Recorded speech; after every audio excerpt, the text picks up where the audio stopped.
Welcome, I'm Belle. This is my classroom and this is actually the real classroom where I work most of my days and most of the time. So yeah, welcome to my classroom. Today I'm going to be talking to you guys about how to be more ethical and professional, especially around kids and just in general, but especially with kids, because kids, they don't know a lot, especially like toddlers, they don't know yet a lot of like social rules. So it's important to be respectful and to respect everybody's spaces and how to do that, but still be present in a child's life. So if you want to see those tips on how to be more ethical and professional, please keep watching. But before we go right into the video, please make sure to subscribe to my channel. I put a new video every single Friday. My videos are always super fun and colorful, and I put a lot of effort into these videos. And these tips, they are always from real life, like real life situations, because I actually do this 24/7 every single day of the week. So these tips that I'm giving you guys they are just things that I kind of collectively learned throughout my journey as a teacher. So without further ado, let's go right into the video.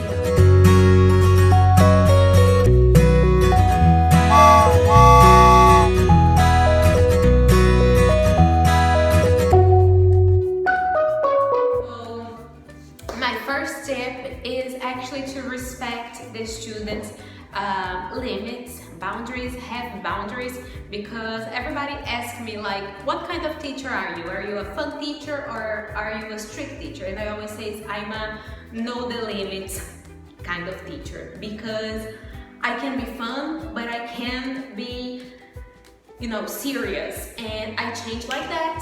On the drop of a hat, I become like a mother figure, I guess you can say that. But something something that inspired me to make this video is because last week we had a situation where I work. I'm not gonna be like naming names or anything, but there was a teacher here where I work who kind of crossed the line in a very serious way, and that's what kind of inspired me to make this video.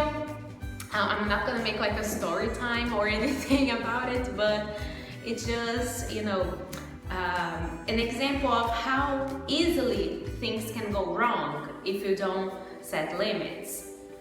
So I know that this can be something that a lot of people take for granted when working with not only with children but teaching in general. A lot of people take this for granted, but I feel like it's very, very, very important to put like boundaries in the relationship teacher-student, because children, they can be very kind and pure, and they don't know like anything about like people who want to harm them. But so it's important to not get too close, if you know what I mean. I don't want to say the P word because it's YouTube and I don't want to get this video flagged or anything, but it's just, I just want to say that it's important to put boundaries. And like if a child want to if a 6-year-old, 7-year-old want to sit on your lap or anything, you just say no and give the child a hug, and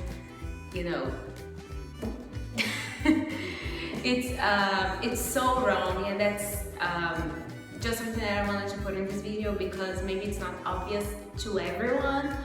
So if it's something, I feel like this is it's not only a cultural thing, because I live in a country where it's very normal for people to be affectionate with everybody, and this is not right here. So I can only imagine like in other countries.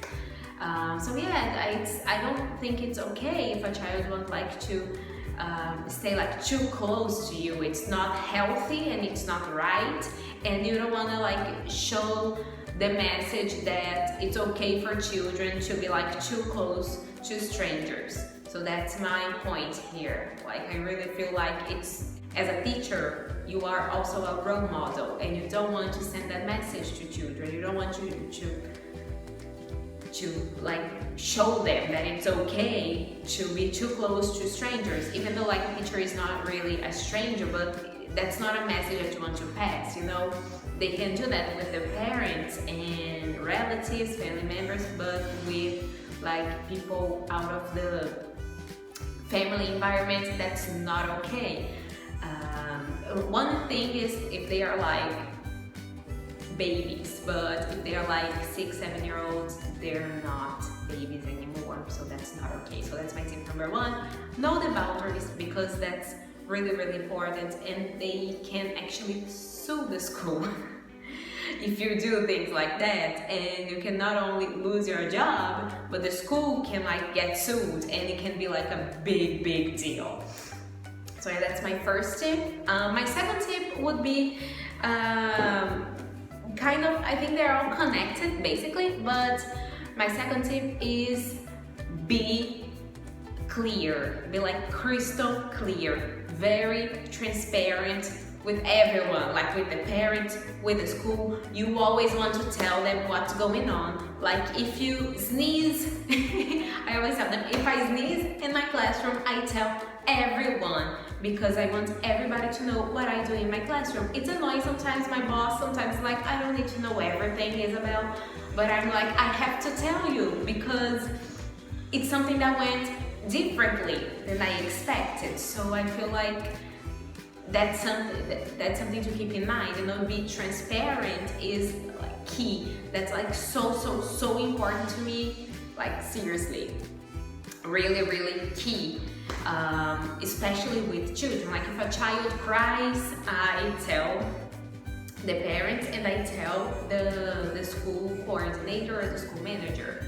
And so that's like something really important that I do every single day, even with adults. Like if I'm teaching a class and like something happens in that class, I tell my boss, because she has to know what's going on. She has to know that something out of the ordinary happened. So I do that every single day as well, and my boss doesn't like it very much, but I feel like relief. I feel like a weight was lifted off my shoulders. So I do that every chance that I have.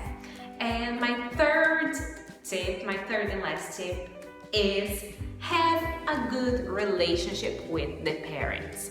Like, I cannot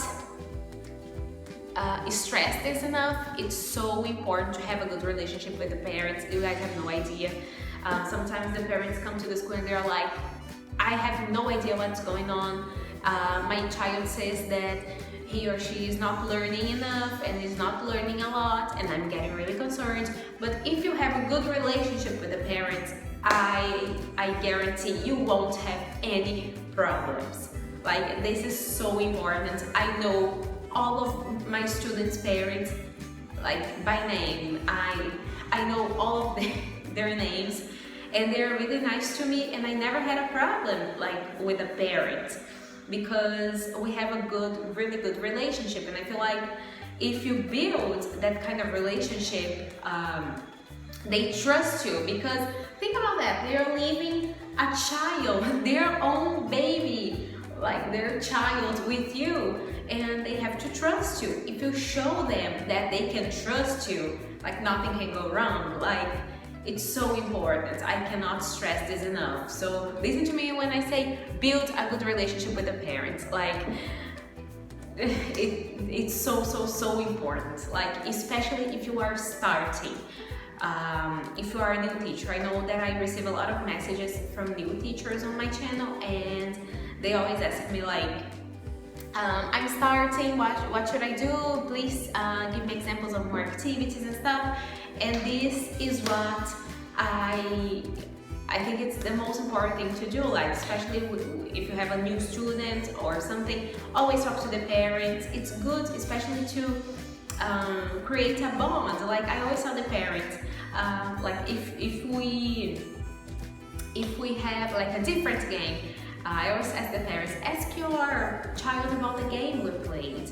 Ask them. I feel like that creates a bond between you know, the teacher and the child and the parents. So it's like, it's great basically. So yeah, so let's just recap real quick. My first tip was respect boundaries, have limits, physical limits and psychological limits, have limits, and show the kids that it's not appropriate to get too close, you know.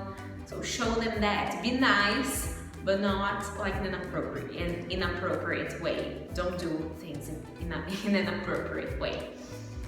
My second tip would be have a nice and clear and transparent relationship with everyone around the school, with the parents, with the manager, with everybody, you know, around the school. Just be as transparent as you can be. And my third tip would be nice to the parents and build a good relationship, because that is like gold. Like I cannot emphasize that enough. So yeah, that's the video for today. Please make sure to subscribe to my channel. Stay tuned, because next week I have another video for you guys. And I don't know, I was thinking of, I'm kind of confused because everybody was asking me to make like song videos, and I not only made a song video, but I made a full like a full project / classroom with a song in the end and with a cartoon, with activities, and oh my god, not a lot of people watched the video, so I don't know what went wrong. So do you want a video on like random songs? Like, tell me what you guys want in the comments below, because I got really confused, because you know, I made a video on like a whole entire lesson, but not a lot of people were interested in it. I don't know what went wrong. So please tell me in the comments below. I'd really like to know, and stay tuned for next week, and I see you next week for a brand new video. Bye!